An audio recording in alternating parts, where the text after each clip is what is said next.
Welcome to the Analytics Power Hour. Analytics topics covered conversationally and sometimes with explicit language. Hi, everyone. Welcome to the Analytics Power Hour. This is episode number 302. I'm Tim Wilson, and I thought I would kick things off with the start of a poem by Edgar the Analyst Poe. Once upon a midnight dreary, while I pondered weak and weary, over many a deck and query heaped upon the office floor, while our business partners, barely waking, kept on nodding, kept on faking interest in the point I'm making, till they wandered out the door. Cried I, surely truth and data should compel them to the core. But these are just facts and nothing more. Okay, if you're nervous that I'm going to do a Raven-length recitation, have no fear. We'll leave it at a single stanza. What we're going to chat about today, though, is that pesky reality that while data and its analysis is valuable and is our bread and butter, the data alone is rarely enough to drive positive behavioral change. We need to be compelling to alter the beliefs of our business partners in order to motivate change, and that requires a lot more than just the results of our analyses. For that discussion, I'm joined for this episode by my co-host. Or by my co-host. Oh. My co-host.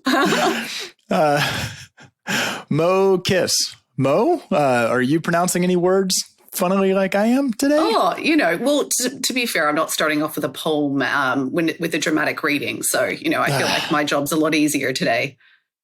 I also had a dog that we're dog sitting walking underfoot throughout all of that. So, if I held it together, good for me. Excellent. We were also going to be joined by Val Kroll. She unfortunately is under the weather at the last minute. Weather. Oh, this is not going to be good if we're going to talk about diction and using appropriate words. So what we thought we'd do was get a professional who actually, doesn't butcher the English language at a moment's notice like I am doing so far. So we recruited a guest for this discussion after we saw her totally dominate, own the room at Marketing Analytics Summit earlier this year out in Santa Barbara. Aleya Harris is a strategic storytelling advisor for leaders and organizations. She wears many hats at the Evolution Collective, including both CEO and program developer and lead trainer for Spark the Stage Signature, where she builds your keynote so you leave with a finished presentation, a professional speaker platform, and skills to own the stage. She sets a high bar for how she owns the stage. She's a best-selling author and a TEDx speaker, and today she is our guest. Welcome to the show, Aleya.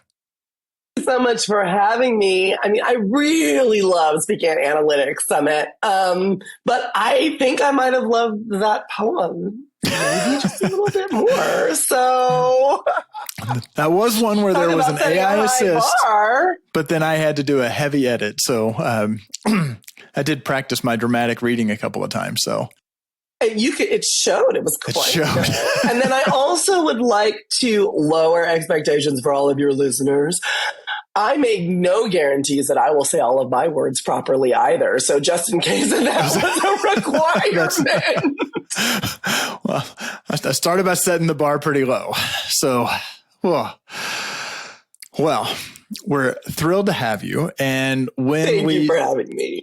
Well, so when we saw you speak, one of the things you really hammered on pretty hard is it's something that I think we all sort of know, but then as analysts, we like to ignore. And that's that, just the facts, just delivering the data is not only is it not effective, I think it's uniquely ineffective when it comes to actually getting somebody to make a decision and drive change.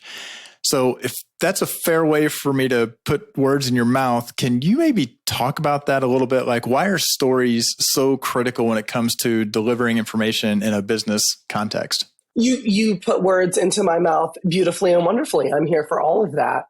So the reason why it's important is because stories are how our brains work. They function in story. You can give me 10 bullet points of data, but you could tell me a story and I might remember one bullet point of data, but I will always remember the story.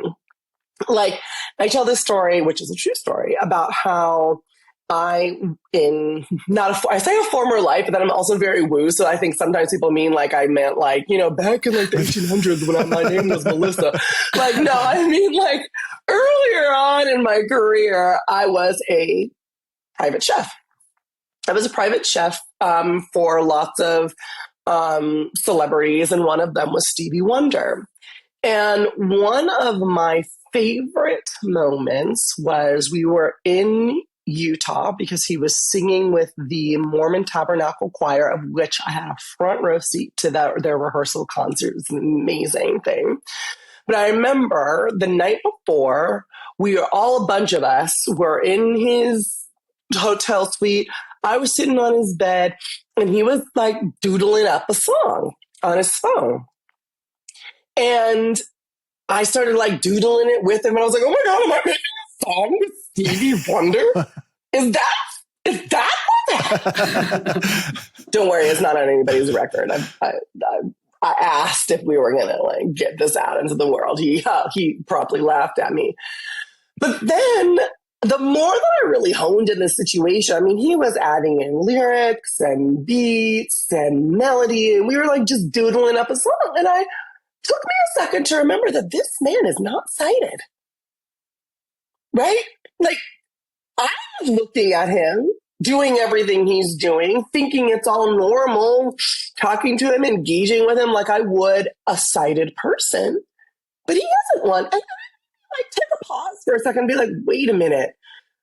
He never put limitations on himself. Yes, I mean, yeah, the Grammy Awards, the fact that he's like a musical genius, blah, blah, blah, blah. But one of the main moments that I remember about him reaching out possibilities, was us making this song with him doing all this stuff on his phone as a non-sighted human. And the question I asked myself was, where have I been letting excuses hold me back? I have all of the resources, all of the things that I can do with myself. He has a severe impediment compared to a lot of other people. And yet, this man is a household name across the world. What could I be overcoming that I've been letting keep me small? And it was in that moment that I decided that I actually didn't want to be part of Stevie Wonder's entourage. I didn't want to cook anymore. I wanted to be an entrepreneur and not be part of someone else's entourage, but develop one of my own. Right? But it was that moment. Now, I sat and I told you this story. Your listeners here have heard this story. Instead of telling you a story about how overcoming obstacles and watching someone else do it inspired me to overcome those obstacles and become a business owner, I could have given you a bunch of data around 50% of people that have obstacles to overcome do it in these ways. Step 1, 2, 3, 25% of this, X% of this. If we have this large demographic percentage of this, da, da, da, da, da. Or I could tell you my Stevie Wonder story. Which one do you think is more compelling? Which one do you think is going to inspire more people? The story or the bullet-pointed list of data? What do you think will actually inspire people to participate in their own transformation, which is what I'm in the business of doing?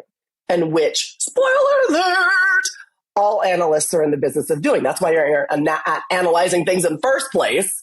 Because you're trying to make something happen. You're trying to illustrate, hey, something's going on. There's connections that need to be made here, and there's things that need to be done because of these connections. Well, and that's why storytelling. Not to over-index to that story, but the world of like overcoming obstacle, like you sort of had I don't know if you could fully plot like a hero's journey sort of story out of it, but is there a part of it too that even as you're telling the story, I was finding myself saying, well, I know where we ended because you're not doing that anymore. So I'm kind of listening because it's got a narrative form. I have no idea if this is right or not. I know it's going somewhere. Okay. Because it's a narrative, I know it's going somewhere. So I kind of have to be on the edge of my seat because I kind of know. Whereas if I'm looking at a chart or I'm getting the weekly readout, there's this kind of nature of like, and then there's going to be another slide and then there's going to be more data where you clearly with a story, you are on a progression to somewhere, which makes it easier for the audience to pay attention. Stories, unless you're like Uncle Bob at Thanksgiving, which I talk about all the time, and I had an Uncle Bob. Uncle Bob wasn't actually the problem. Uncle Bill was the actual problem. Uncle Bob was fine. I have Uncle Bob and Uncle Bill. Uncle Bill was a real long-winded one. Anyways, I digress about my uncles. Unless you're that person at Thanksgiving or insert holiday dinner here where you're just like, oh my God, you're talking about absolutely nothing. This isn't a story. This is word vomit. You know that if someone is telling you something in what you said was the magic words, a recognizable story structure, you're hooked. So when people say story is important, they think words are more important than numbers. That's what they hear. That it's words that are important, and words are important, but it's not just words. It's words put in a certain sequence, in a certain framework, in a storytelling framework, because that's how our brains work. So yes, you knew there was going to be a payoff because I intentionally was telling it in a storytelling framework. You knew, oh, this is familiar. This feels like a movie I have seen, a book I have read. She, unless she's like really bad at what she does, is not going to leave me hanging and just being like, yeah, so what were we talking about? I just wanted to tell you that, like, I thought, like, pajamas are cool. Like, you know what I mean? Like, you knew I was going somewhere with this because I used something that your brain recognized, which meant that you were paying more attention. You were also cataloging the details of the story just in case they were important later, which is what you want people to do with your data. What do you need them to understand, know, and believe about this data that you're weaving into a story? Because it's important for them to use it to make decisions with later. So you've entered into my very geeky favorite territory of storytelling frameworks, because stories all exist in a framework, good stories. The most popular one that we deal with is the hero's journey, like what you mentioned, spot on. There are lots of other types of frameworks, and each framework allows you to elicit a different type of response and help people to behave in a different way that you get to, this sounds a little manipulative, but work with me, you get to control because you are controlling the story structure. You control the story structure. You understand the certain beliefs that people have and they hold as they walk through the world, which means that you can control the messages and the narrative you give around certain data so that you get the end result that you're looking for. Tim, here's a common measurement problem. The tracking event you care about does not always have the user information you need. Right. Someone identifies themselves once, maybe with an email or phone number, but later events may come through with missing or incomplete data. And that's what State Enricher is designed to help with. It's a state power-up that securely stores selected user data from incoming requests and uses it to enrich future events when information is missing. So instead of every event standing alone, Enricher can help connect activity across sessions, devices, and even online and offline touchpoints. Exactly. That means better event match quality, stronger attribution, and a clearer view of the full customer journey. And importantly, Enricher is built with privacy and consent in mind, including settings that align enrichment cookies with your site's marketing consent preferences. And teams can even upload historical data from tools like Shopify, Klaviyo, CRM exports, or offline customer lists. So if your measurement has gaps, Stape Enricher can help fill them responsibly. Use the link in the podcast description and check out Stape Enricher today. Michael, Ask Why's Prism version 3.0 is here, and it officially turns the analyst into the admin. Ooh, I have always wanted power. Not delete the database power, more like stop asking me which revenue number is real power. Exactly. With AskWhy.ai, Prism becomes a real workspace platform. You manage the data, control the context, and empower users wherever they work. So I'm not just answering questions, I'm curating intelligence. Yes, the new memory portal is mission control for what your agents know about your business. Meaning I can search the memory, endorse what's right, reject what's wrong, and tune it in plain English. Yep. Importance, trust, and decay scores adjust automatically. Ooh, decay scores. Finally, a polite way to say this metric definition has gone bad in the fridge. And context notes are now refreshable. Upload playbooks, call transcripts, glossaries, business rules, then refresh them instantly or on a schedule. I like that. So no more stale context haunting every analysis like a ghost with a spreadsheet. Go to ask-y.ai and join the waitlist, and use the code APH to get up at the top of that list. That's ask-y.ai with code APH. Can I dig into that a little bit? Because I suppose I'm just going to talk about the problem out loud, and then we can kind of have a bit of a discussion about it. One of the things that I observe with data people is that, like, they think the data should speak for itself, right? But like what we're discussing here is really like that the narrative in the story is the more important component. But how do you think data people then weave the data into the story successfully? Because like, obviously that's the specialized skill that we bring to the table. That's the information that folks don't have. And like, they might not remember all of the data points. You want them to remember the story, but like, how do they pull those things together well? Well, I'd also say they're expected to bring the data. Like a lot of times they're dealing with kind of the norms of the organization. If they showed up and went, no data compelling story, that feels super, super risky. So yeah, I'll add, that's my addendum to your question. I love your question. And it is definitely how data people think. And it is a fundamentally flawed question in its structure. And I'm very glad you asked it this way, because this is how it's asked all the time. How do I weave data into story?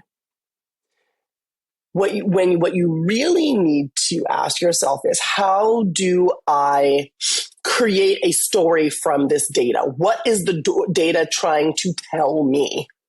What am I not only extrapolating, but how do I use the key numbers and the key points along the journey of what people need to do in order to use this data? So when you're thinking of a perspective, let's say you have a dashboard, you have website analytics in front of you, or you have any data set, really. And you guys have actually the hard job, because you have to like know all of the technical part. And you're like, great, I just spent a longer than necessary, exorbitant amount of time pulling together this data, making sure it's clean, making sure it's correct, making sure it's usable data. And now I got to explain it to you, which is where I think some of this like data should speak for itself comes from, because like, I'm done. I am now done with this. Now, shouldn't this be your job? When actually, no, it's not. You put a bow on your work by saying, okay, let me take a deep breath. I now have this information. What am I going to do with this? If I have this information, how am I using this to make business decisions? How should somebody use this to make business decisions? If I have SEO metrics and I have a bunch of, these are the top keywords, these are how people are finding you, this is the search, this is blah, blah, blah, blah, blah. What does this really say? Well, it's saying this is the problem. This is the solution. This is where we are in the journey. This is where we're trying to go. The challenge with a lot of data people is you are the smartest person in the room. I said it. I'm going to keep saying it. I said it in the conference. I'm going to say it again. Right? And so you're like, well, isn't it obvious? Isn't it obvious what this says? No, ma'am. It's not. Sheila, it's not obvious to someone who is not you. So you need to make what is obvious to you obvious to other people. And the way that you do that is by busting out of your silo and asking questions that might even seem unrelated to your data. Like, what are our business goals? What are you trying to do with the website? What are our larger marketing initiatives for this next year? Right? What are we struggling with as a company? And then you look at the data and you're like, okay, I got it. So like this happened to me where I do not pretend to be an analyst, nor to play one on TV. So let's get this real clear before this next story. Okay. But I know enough to make me dangerous. And I got from my SEO person a very nice dashboard of which he didn't do what I said. And he just sent me a bunch of keywords and numbers and rankings and all of this stuff. And I looked at it and I said, no wonder why all of our marketing is going nowhere. Because he goes, you're doing great. You're ranking really well for, I'm not going to use actual keywords because I don't want to out the company, for apples and oranges and plums. That's awesome. You're a fruit seller, right? You want to be ranking for apples, oranges, and plums. This is great. To which I replied to him the equivalent of, well, we're actually not like a fruit seller in that we want to be known as a fruit seller. We're actually like a fruit packager. Like we sell the fruit packaging, like the bowls, not the fruit. So ranking for apples and oranges and plums might sound great. Like we're the number one person that when you Google apples, you're going to find. That doesn't make us any money.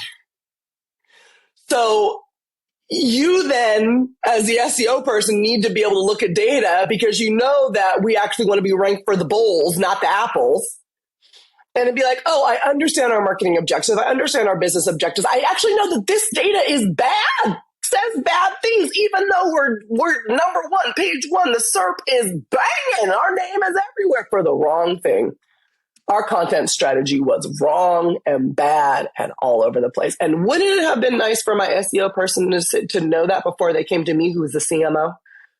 So excited about their data. I mean, I think you're hitting on some like very fundamental things. I think there are times where I have this data. I have been told to crunch this data. I'm the expert on this data. Therefore, I need to crunch the data until I find something that I can slap a label of a story onto. And I will claim hard that there is a lot of data that is just showing things are going as they expected. And that's like a massive issue with the industry writ large is there's a belief that if you pulverize the data enough, something will emerge. And I think analysts wind up in this spot saying, well, I gotta do a deliverable. And so then they start slapping, what story can I tell? But their story winds up being, oh, look, you're ranking for this irrelevant fruit.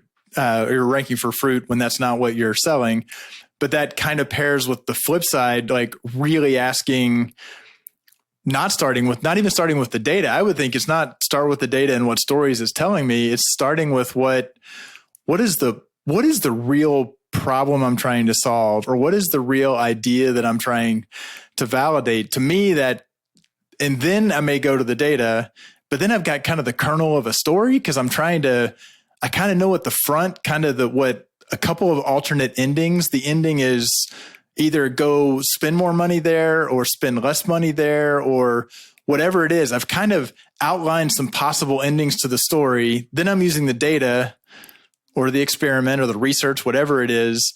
I think, I mean, I feel like analysts find themselves saying, they sort of paint themselves into a corner and then they say, well, I don't know. I don't have a story to tell. And it's like, well, yeah, because you kind of painted yourself into a corner to start with. I got triggered on a few fronts. You know, I don't know. I didn't know analysts were so judgy. I'm pretty judgy.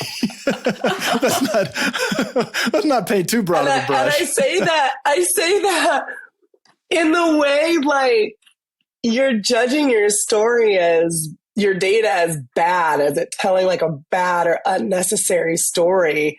Just tell the story. Like, tell me what the story actually is and allow it to be. Tell me what then you are now, what does that make you as an analyst more curious about? Okay, everything's going like how it's supposed to.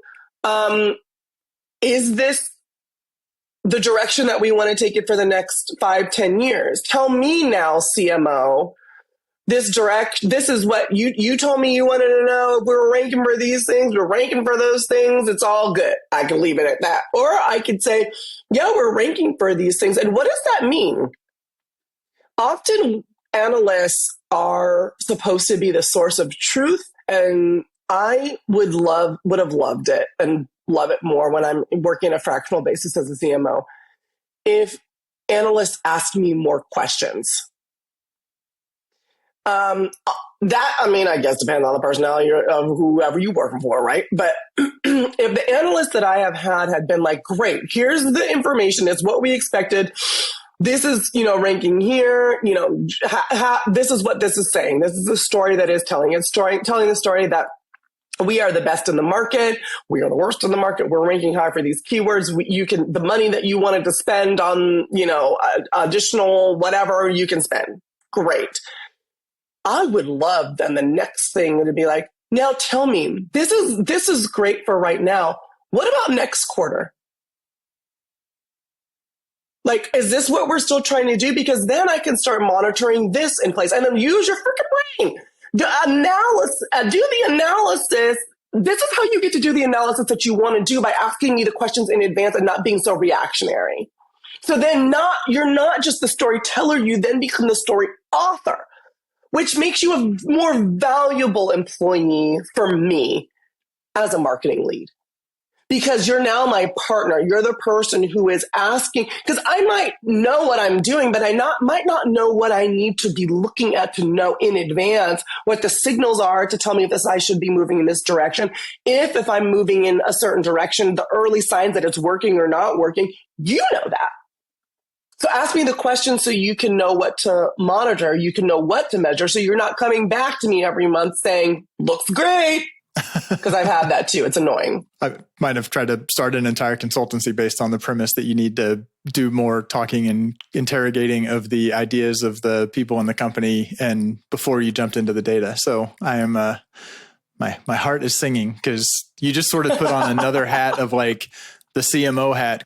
I think analysts, there's this wiring of listening for a data pull and wanting to get out of the room as fast as possible. Like you start to say, well, I kind of think our SEO, and they're like, great, I can go pull an SEO report, as opposed to stopping and saying, I don't think you really give two shits about your SEO. Like, what are you really trying to do? Yeah. You're trying to do X and Y and Z. And I think that the CMOs and the other business partners, they try to meet the analysts where they are by using their terminology, and the analysts mishear that as being overly prescriptive.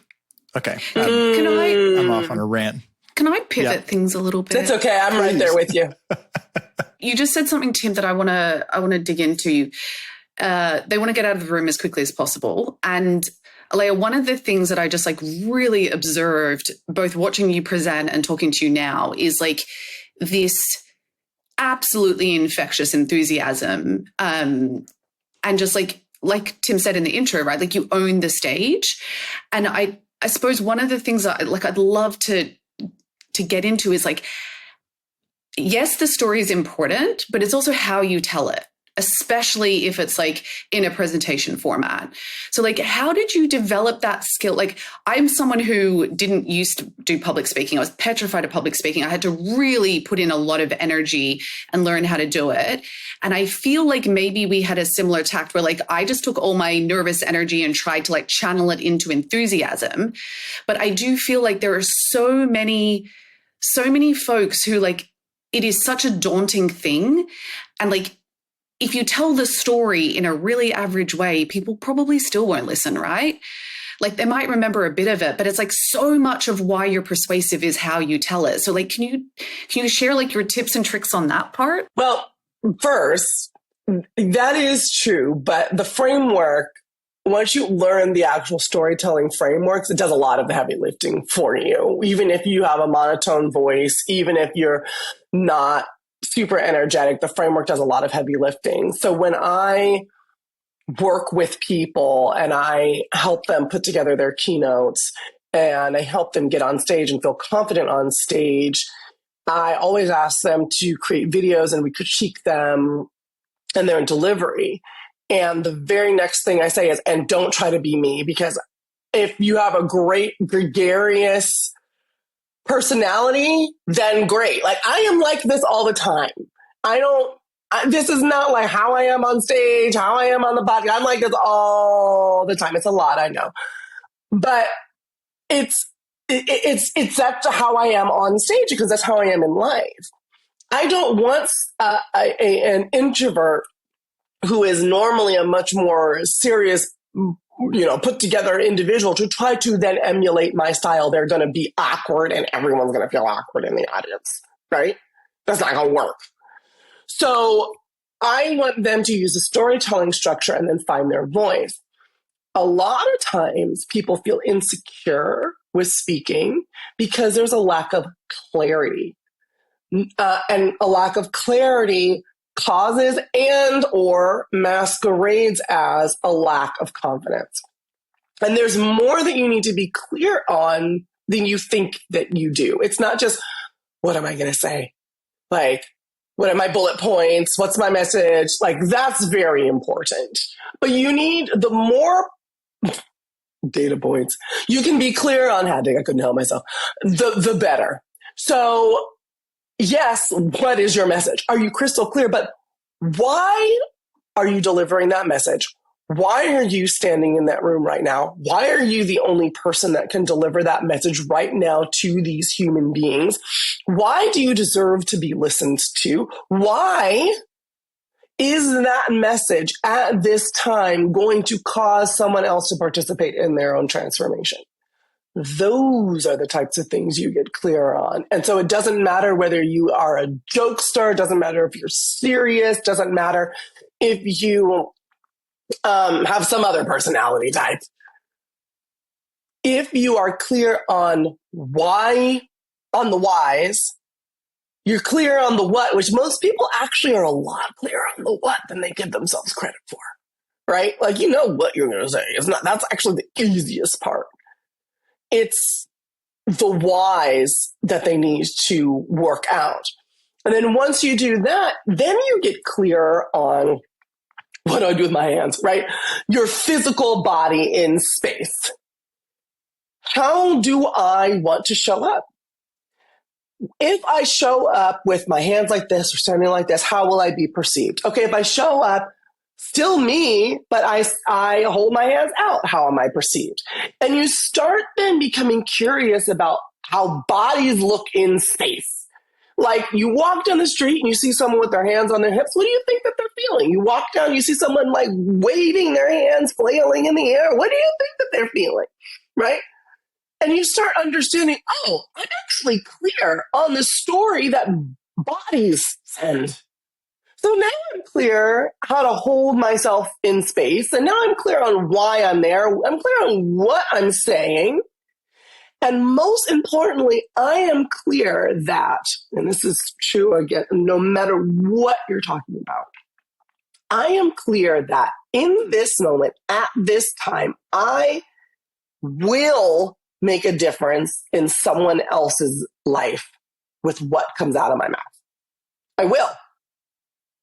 Pause it, period. Not trying to like gas you up. It's just kind of like, it is what it is. We can get metaphysical about it if you want to. Just believe me, trust me, this is not that long of a podcast. You will make a difference in someone's life with whatever's coming out of your mouth right now. So don't worry about you being effective or not. Worry about the other stuff and getting clear on how you will be the most effective you can possibly be on that stage with whatever time that you are given. And everything else will work itself out. It's amazing as I work through these things with people, with my clients, the clearer we are, the more confident they get. In the beginning of my program, I don't talk at all about like how much your rates should be when you charge to speak. I don't talk about speaking goals. I don't talk about nothing. There's no goal setting until the end. And I one time had a client ask me or give me feedback like, well, that seems a little backwards. Like, I'm used to, doing goal setting at the beginning, and it would have been really nice to have my goal set in the beginning. And I said, I get that. I'm type A too. But if I asked you in the beginning, when you were unclear about who you were, why you were there, if you had value, if your stories mattered, if you mattered, and you were having like an existential crisis that you didn't even know you were having, and I asked you how much you should charge to be on that stage, you would have said, I should pay them to let me have the honor of opening my mouth. Now you're sitting here asking me if you should start off at $5,000 or $10,000 to charge, to allow them to earn the right to listen to your wisdom. All because you got a lot clearer on those things that I was talking about. So that is you, and just that framing is kind of around the like public speaking keynote, audience sharing information. I assume that clients come out of that and it fundamentally changes the way that they, even in a conference room with 5 people, or even potentially even on a Zoom call, how they put together, like it scales up and down, right? When presenting, I'm just an analyst and I'm just delivering this to, the marketing team, it's not a public conference keynote, but like, I guess 2 questions. All this still absolutely applies. I'm 100% sure. But how do we get over the hurdle of saying, but this is just one presentation. I can't invest the time and the effort to turn this into a proper story. I don't have the capacity. I have thoughts on what I think the answer is to that, but I'd love to hear what you think. First of all, you're like, I'm so sure. I'm like, are you though? You don't sound sure. People think that storytelling takes a really long time. And that's actually very much not true because of what I was talking about before, frameworks. Once you know the framework, you start thinking, talking, acting in story without even realizing it. So it's more about an investment. You had a great question. Does this apply to me? I have a better question. Can you afford to not invest in other people understanding what the hell you're talking about? Well, that tends to be when people are like, I'm too busy, I just have to get stuff out the door. And it's like, well, how's that working out for you? You're training your business partners that you're just there to crank out as much volume as possible. And they're bored. They don't know what to do with it. They can't use it but I think the other thing you're hitting on there is that, probably the first time you got to find the time to do a better job, and it's not going to be perfect, but it will be better. And by the time you've done it, I love the way you framed it as saying you get to where you just see it and think in those mode, in that mode. It totally makes sense that it then becomes easier because you're not trying to make a bunch of slides and then go back through the slides and rearrange the slides and figure out what else you should add and not take something away, because you have the story, and then I assume it's then pretty quick to then say, okay, now I just got to articulate, give the visual backup to it. When you're tweaking and retweaking and tweaking, and then they do the tweaks for the tweak, which is like the tweak dance that everybody does, that means that something fundamentally is wrong.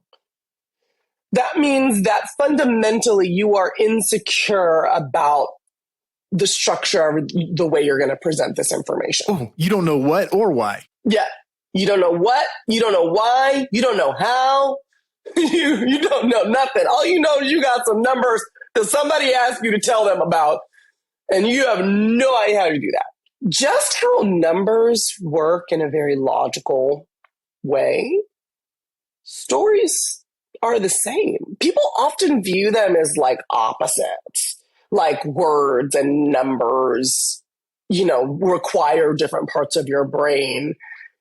And like, what's easier, trying to be a number person and then transform yourself into a word person? Or is it trying to make repeatable, predictable processes out of the way that words work? I think we should do the second one.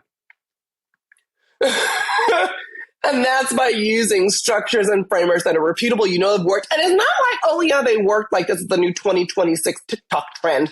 No, they work for eons, like millennia, right? We've been using the same frameworks to communicate effectively with each other.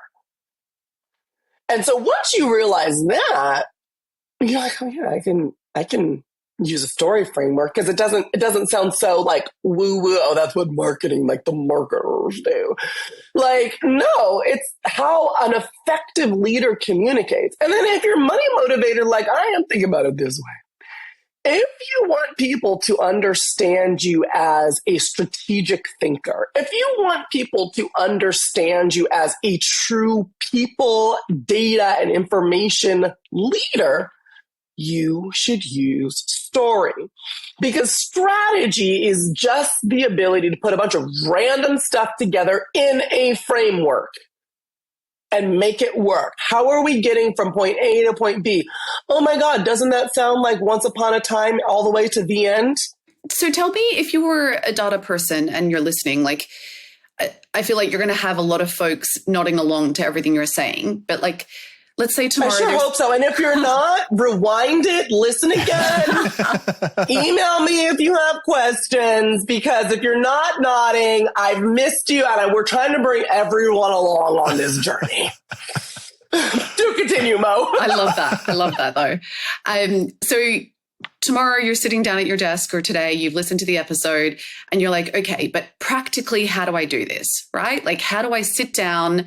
I've got a presentation I'm doing next week for some stakeholders on analysis of how people are using a particular product on our site. Like, what do you recommend they do as they're sitting there thinking through how to craft that story?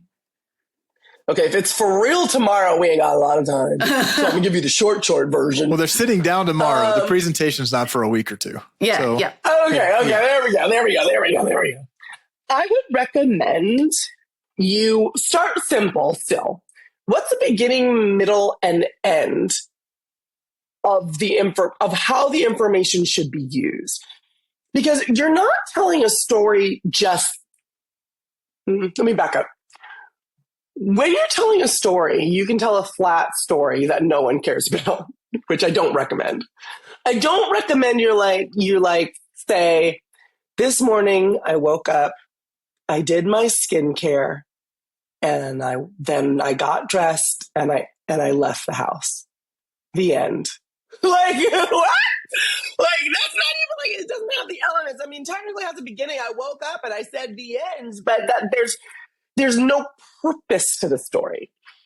We're thinking more, when we think of stories, more like Aesop's fables kind of situation, where there's some lesson to be gleaned and there's a reason why you're telling a story. So the first thing you have to sit down and figure out is, why the heck am I talking? Why am I opening? Besides the fact that, like, this is a weekly meeting and, like, I'm supposed to be here every week. Like, why am I really talking? That is what I call your controlling idea. What is the subject that you're talking about? And what is your point of view? Because I can talk about, like, oh, this, is a dashboard and this means our product is selling well. Great. What is your point of view based on the brain that is sitting between your two ears? That is the controlling idea of your story. Then you say, okay, I have the point of view, like, this product is selling well based on the data that I see that I'm reporting this month. However, my point of view is actually it's our dog. It's our worst seller. We're having a blip month because I know we had this major client come in and it's skewing the data. So it shows like this is our best product ever. But really, if you remove this outlier, this is actually our worst product. And as opposed to the recommendation of pumping more marketing dollars into this product, I actually think that we should explore either sunsetting it or repositioning it. That's my point of view. How do I know that? Because I looked at the data. Then you're like, okay, I have my controlling idea. A simple story structure is, what is the problem? What do we learn from this problem? And how does that relate to the broader context? So the problem is, if I was going to tell the same story, well, you start kind of like in your ordinary world or whatever's going on normally, right? So the normal thing is that I'm happening is like, here I am, here's the data, it's saying this product is going gangbusters. But the problem is we're not looking at the full set of data. And the problem is our own success. That we have this great client, but my concern is that we don't have a reputable, predictable way of bringing in more whale clients like this one who are going to regularly buy this product. So the data is skewed. So what we can learn is the data is skewed. We need to get, underneath this data to see what it really is telling us and actually learn what our highest selling top 3, whatever the thing is that we're supposed to be doing here is, so that we can put our marketing dollars in a place that matters. Either making a reputable process for landing more whale clients that we're going to buy more of this thing, or putting more money behind the other top 3 who are regularly performing well. Because I know that our company's goal is, in fact, to sell and to go into the direction where we're selling more and more and more of this product, my recommendation is that we, in fact, focus our marketing dollars and efforts on expanding this product line to get more clients to buy it, whatever it is. That's how I would love if analysts came to me. That was like that wound up being like a detailed scenario, but I kind of latched on to your, why am I being asked to, why am I telling the story? Why am I presenting? Like, and if the analyst can't answer the question other than saying, well, it's the weekly meeting. And I could see it's like, well, next week you're kind of screwed, but maybe this is encouraging you for the next time to actually go ask more questions so that you can, like, if you can't, that may be really uncomfortable for an analyst to say, I don't know. It's just because I've been told to give the campaign readout and I don't, and it's too late. I could be like, well, then you better look ahead for the next one and kind of lay the groundwork a little more effectively with the questions you're asking. I mean, and then doesn't that give you a sense of purpose? Like for me, it would drive me bat poop-a-doop crazy to have my thought that my job was just crunching numbers floating around in a vacuum. Like when you understand how what you do on a daily basis impacts everyone that you work with by putting money in the company's coffers or not, doesn't that would feel much more fulfilling to me. I would get more joy out of my work if I knew that. I think it should. My cynical rant number 4. I think analysts they tell themselves the story that that's just my job, is just to pull the numbers and just to present them. And then they tell themselves the story. This won't be, if I come with a point of view, well, somebody may disagree with that. And then I'm going to have a conversation with them. And it may be that my point of view is actually wrong and it's scary. And it's like, no, I just want to pull the numbers and let my business partners interpret it. So this probably is snarky, and I get it. Like, you're speaking for everyone else out there, but like, when I hear just the word analyst, that means that you're going to analyze something and tell me, if I go for an analysis, I'm assuming you're going to tell me the thing and tell me what's going on. You might not know how to fix it, right? You might not have all of the bells and whistles in your toolbox to know how to fix it. But if I go for a lab result and it just gives me all of the blood count, numbers, I'm do I have diabetes or not? Oh, that's a great analogy. If somebody goes in and you're like, sure, my chart notified me, but I actually want to talk to the person who can actually tell me how I should feel and what I should do. But case in point, because the doctor is going to say okay, yes, you do have diabetes. Here's your treatment plan, blah, blah, blah. I'm not expecting someone giving me an analysis of the results to do all that. But I mean, I need you to as my husband says, I'm always finish it. Tell me the thing.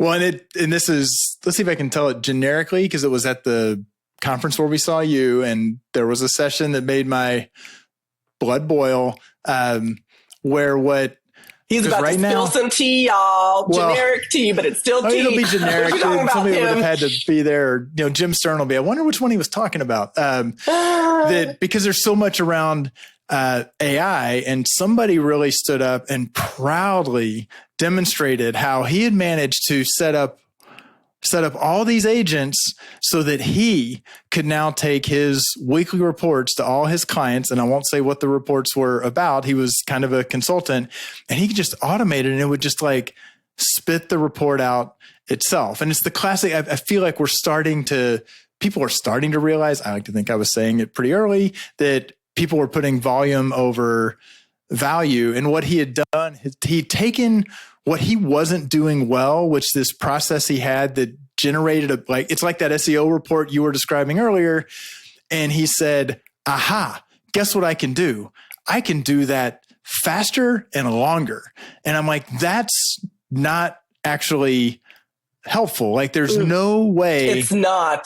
And I think he got excited because the side of him, like the tinkering and getting to like build, like, sure, I like to sit and, bang out code and have it generate stuff. But we tell ourselves a story that, I could even give it that it has to have a narrative form, and it will generate a beginning and a middle and an end. And it's not useful. No. Does it do what I said in the very beginning? Is it helping someone or something as a company participate in their own transformation? If it's not doing that, stop tinkering. But analysts will tell themselves that it is. And then on the other side of their mouth, y'all lie to yourselves a lot. Is my they will on this podcast episode. Other side of their mouth, they will complain about how my business partners don't know what they're doing. Yeah. So I don't think I was realizing this was going to be so much of me ranting. Can I ask? I had a more tactical. I'm actually here for it, Tim. I'm here for all of the rants. I'm thoroughly enjoying myself. Continue. Listeners know that I'm not going to be the one who's, positive about anything, optimistic. But as you kind of worked through that scenario and you kind of just made up kind of a silly one on the fly. Yeah. How do you feel? I have occasionally said, I'm going to walk away. I've looked at the data. I'm tempted to start trying to make slides and make charts. But if I walk away, I've got to drive somewhere. Can I just out loud, not walking down the street waving my hands where people look at me funny, but can I just like talk through what I think the story is and just keep talking through it? How do I tell this story in 5 minutes and keep doing that and iterating until I feel like I've found what it is my actual point of view is, and like away from the computer? Have you? Tim, I feel like I do that with analysts a lot, where I'll be like, hey, you've written this summary up. I don't know what it's saying. I want you to pretend you're in the elevator with our COO. You've got 2 minutes from ground floor to 7. Like, why should he care about this? Like, tell me in your own words. And it's like when people say it out loud and they practice that story, I do feel like it gets clearer much faster. And you're like, and that doesn't match your deck at all. Like what?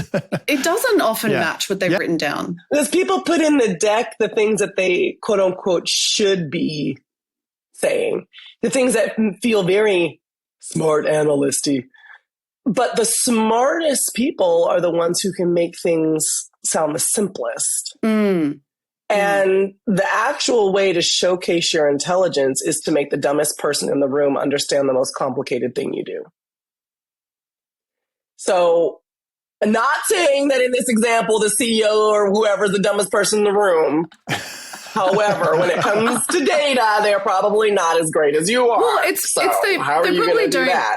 They probably don't have the like depth of understanding because like they're across so many things, right? So it's like you have to bring it up to like a different altitude because they don't have the same like subject matter expertise and like depth of the particular topic that you're discussing. Wow. Well, that is a great note. Saying that executives are stupid. No, that's not what we said. And that's where we're landing. But we are running short on time. I feel like I need to go like write down a few notes immediately following this, because a few little light bulbs have gone on for specific mindsets and tactics and ways to think about this topic. So thank you. We could talk for another hour and a half. But it is time for us to move to a wrap. And the last thing we like to do on the show before we close out is go around and share a last call, something that might be of interest to our users. And Aleya, you're our guest. Do you have a last call you'd like to share? I don't know if this will be of interest to your users or not. And it's seemingly unrelated. But work with me for a second. Okay. We've talked a lot about storytelling. We've talked a lot about words and making data and words play well together. We did touch a little teeny tiny bit on your body and how when you understand how to hold your body in space, you can more confidently tell a story. When I work with analysts, hang out with a lot of analysts, no matter how intelligent the words are that are coming out of their mouths, a lot of the times their body is saying the thing that you just said, Tim, please get me the hell out of this room. How fast can I get the hell out of this room? I don't even know why I have to be here. This damn weekly meeting could have been an email. I would have felt much more comfortable that way. So there is lots of somatic work out there, but one of the books, I actually have it on my desk, that seems, again, unrelated. And it's, how many pages is this thing? And it's not even, you don't even really read the whole thing. The whole thing is 80 pages. And it's a book by Louise Hay called Heal Your Body. And it's more of a reference than let me read every page. And it'll go through and it talks about different things that you could be dealing with, the root cause of where and how it gets stuck in your body, and a mantra to release it.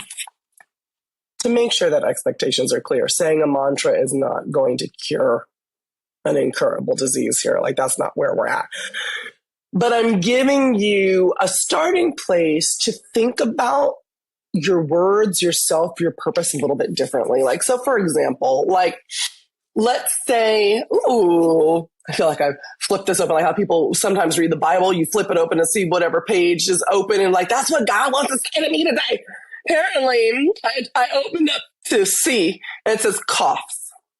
And it says, if you have a strong cough, it could mean you have a desire to bark at the world, see me, listen to me. Now, you could read that and say, that's a bunch of poop-a-de-doops. I disagree. Or you can at least give a second where you're like, is there any truth to that? You don't have to tell anybody else if there is or not. I don't know. I'm not there with you. You listen to me. And this is not a live conversation. This is asynchronous. Then next to that, it says, I am noticed and appreciated in the most positive ways. I am loved. Now, I have a family member who has a chronic cough. Not chronic sickness, not long COVID, just always kind of coughing, always clearing their throats. This person also is the person who, I don't know why they do this, but they always are if we're walking in a group, they walk behind us. They're would prefer to not be seen. They're chronically, almost debilitatingly introverted at times. And then when I read this, and I didn't plan this, but this is what I opened up to, and it says, a desire to bark at the world, see me, listen to me. That makes sense to me. There's a kernel of truth in that. And even if it were just a kernel, and you said to yourself, if you are a person with this cough situation, every single morning, or you said it before every meeting to yourself, I am noticed and appreciated in the most positive ways. I am loved. Do you think there's a chance that you might show up with that story a little bit differently in the room that you enter? Is there just a little chance? There's a little chance, isn't it worth taking? To understand how your body could stop telling on you so that you really could own the power that your intelligence provides you with. So that's what I have for you. It's a very little book, very cheap on Amazon. Louise Hay, Heal Your Body. That sounds way more productive than having like a little cartoon flippy chart, like the Dilbert comics. Like this is like wow, you're actually going to learn don't hate on Dilbert. Dilbert is funny. I'm not a wah-wah person, but there's something about that hit, which is not the do I believe this or do I not believe this? It's like, how do I take a kernel of this thing that might help give me, a different mindset for the day? And that was, I really appreciate that. I'm so glad. And Mo, what is your last call? And by the way, I'm sorry, before you go, I think that it's hilarious that in the US it's woo-woo, but in Australia it's wah-wah. Oh, so now I kind of want to know what other countries call it. I probably just fucked it up. Like, let's be real. Like, that's the most likely outcome. It's how you going. It's how do you know it somehow has like four syllables in it. No. Yeah. No. Yeah. Okay. I have a weird one. I was walking to school with my son yesterday, holding hands. It's just really cute. We're still at that age where he likes to do that. And I was telling him all about his Nana. My Nana, sorry. And who she was as a person. And I was like, oh, Nana was a matriarch. And I was like, do you know what that means? And he goes, yes, a matriarch is when there's a leader of the group and the leader is a woman. And I nearly fell over myself. Nice. And I was like, you are raising him right, Mo. I was like, wow, where did you learn that? And he's like, well, elephants and lemur families are both matriarchal families. And I'm like, shut the front door, kid. Like, this is the best thing you've ever said. And it was like a zoo show on ABC iView, which is our national broadcaster, where he had learned all of this. And it just, the reason I share this little story is because, I don't know, there's little moments with kids where you can have a really amazing positive influence, where maybe you just underestimate the way they're learning. I don't know. It's really been the highlight of my week. And I often talk about academic stuff. And I wanted to share that. However, I do have a twofer, because during the course of this show, I kept thinking about a TED Talk, which is Vanessa Van Edwards, You're Contagious. And she talks about when you're presenting and you put your arms behind your back and what that does to how people perceive you. So if you were really interested in what Aleya had to say, that would be a really good TED Talk to go check out. Anyway, sorry, nice. Tim, that was so long. In addition to my TED Talk, feel free to look up mine as well. Thanks so much. Absolutely. I gotta get a shameless plug in there, Mo. Come on. Totally. And Mo, it sounds like it was, somewhere down under, there was a nice kind of there's some good TV programming. We're shutting down any sort of that kind of messaging and education over here in North America. So it's just rub it in our face that you still have that sort of thing. I'm a real shit human. I didn't shout out Aleya. I'm talking about how great our TV is. I'm really on a roll today. It's all right. There is not much more you could do for an American to make us feel worse than we already do. Yeah.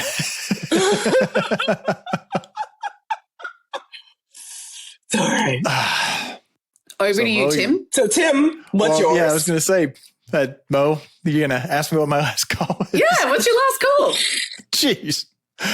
That's what I was counting on Val to be here for. So I've dipped into this well a few times over the years because it is still always just a fun site. But the Pudding had pudding.cool had a whole deep dive analysis on similes. It's called Comparisons as Predictable as the Sunrise, an analysis of 200,000 similes from popular fiction. And it kind of struck me because as we're talking about LLMs and AI and all this stuff and all it can do with unstructured data, which is often text data, and this was actually literally going in to a bunch of text and pulling out the similes. And it makes the point that a simile is kind of an identifiable form because it's, something as blank as whatever.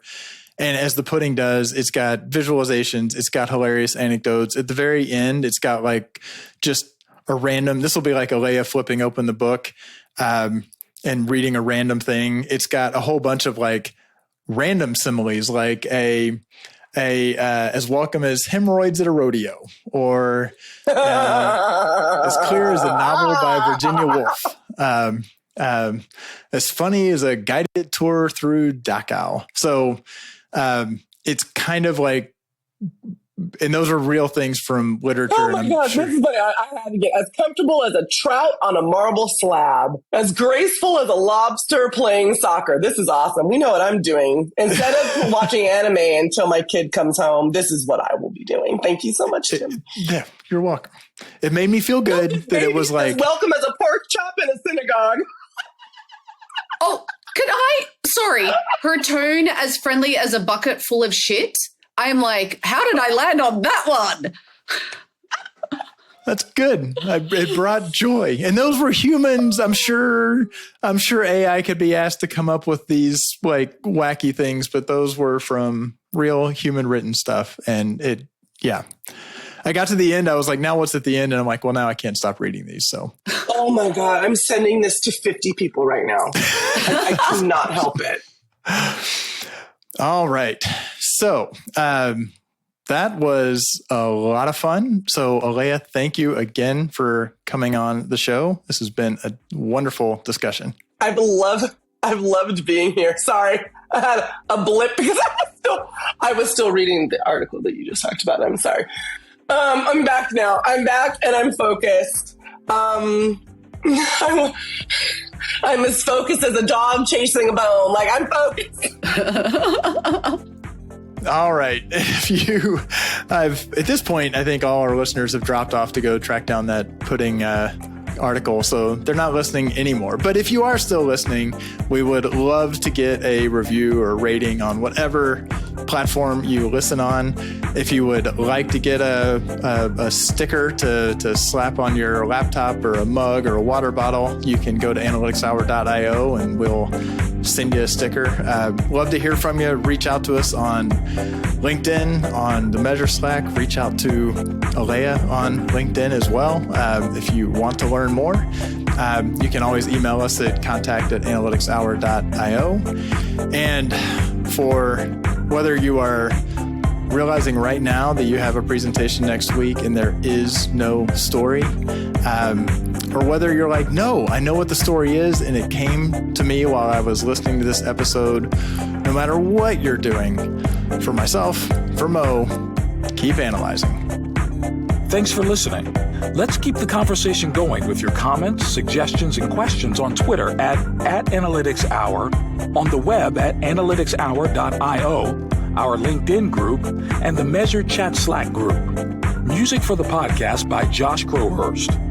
Those smart guys wanted to fit in, so they made up a term called analytics. Analytics don't work. Do the analytics say go for it no matter who's going for it? So if you and I were on the field, the analytics say go for it. It's the stupidest, laziest, lamest thing I've ever heard for reasoning in competition.